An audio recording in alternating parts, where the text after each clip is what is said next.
Olá, meus caros. Vamos falar um pouquinho hoje a respeito da questão do imposto sobre serviços e eu queria dar uma luz maior, um destaque maior para a questão do imposto sobre serviços devidos pelos profissionais liberais.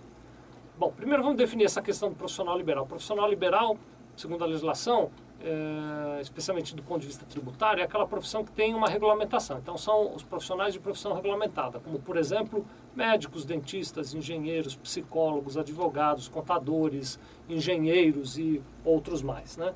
Então, nos casos de profissão regulamentada, esses profissionais liberais, quando eles se unem numa sociedade, eles têm, na maioria dos municípios brasileiros, um tratamento tributário para ISS que é diferente.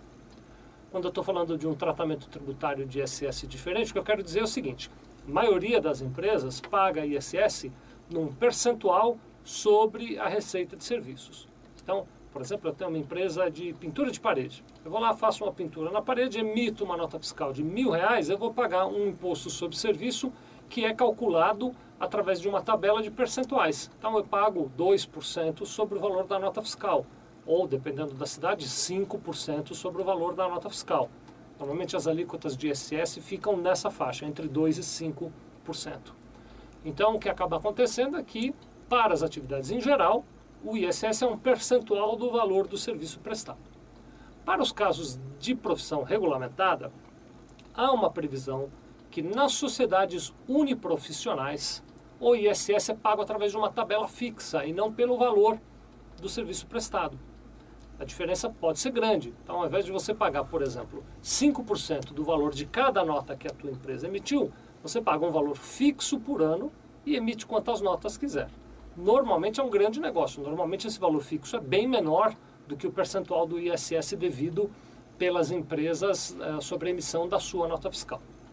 Agora, para você ter direito a fazer isso, primeira condição, tem que ser uma profissão regulamentada e precisa ser uniprofissional.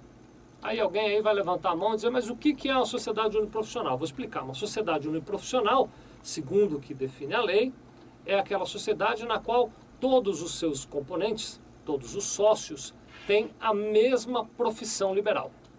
Então é uma sociedade onde todos são contadores, por exemplo. Então se você tem 2 ou mais contadores, todos eles contadores, trata-se de uma sociedade uniprofissional.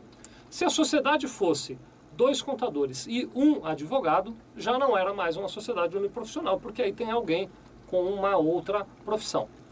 Mas pode, por exemplo, 2 advogados, 5 advogados. Para esse tipo, pode sim, e aí você passa a pagar, na maioria das cidades brasileiras, em São Paulo em particular, que é onde nós estamos, você passa a pagar o teu ISS por uma alíquota fixa.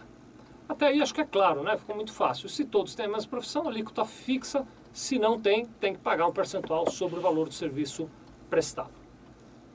Agora, eu quero discutir com vocês, ou contar para vocês, não é nem discutir, vou contar para vocês uma historinha que tem acontecido, especialmente aqui na cidade de São Paulo, em que a Prefeitura de São Paulo tem considerado que, nos casos em que a profissão permite especializações distintas, para se considerar uma sociedade uniprofissional, todos têm que ter a mesma especialização. Deixa eu usar um exemplo prático que a gente tem vivido aqui, que é a questão dos engenheiros. Você sabe, tem o engenheiro civil, tem o engenheiro mecânico, tem o engenheiro eletrônico, tem o engenheiro químico, você tem diversas especializações dentro da engenharia. A Prefeitura de São Paulo tem autuado empresas nas quais você tem engenheiros com especializações diferentes. Então, uma empresa que tenha um engenheiro eletrônico e, por exemplo, um engenheiro mecânico que se juntam para formar uma empresa, ao prestar serviços, é entendimento da Prefeitura de São Paulo de que eles não são uniprofissionais porque eles têm especializações diferentes. Isso tá, se você pesquisar para se aprofundar sobre a questão, você vai ver que isso está gerando um número grande de autuações da Prefeitura de São Paulo e, é claro, está gerando um número grande de impugnações por parte dos contribuintes que se sentem ofendidos com essa questão.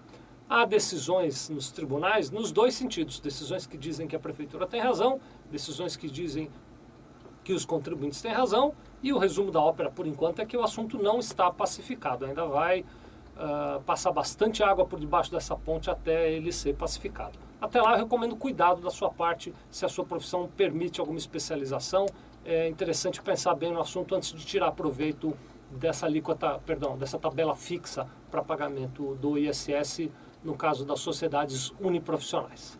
Muito obrigado.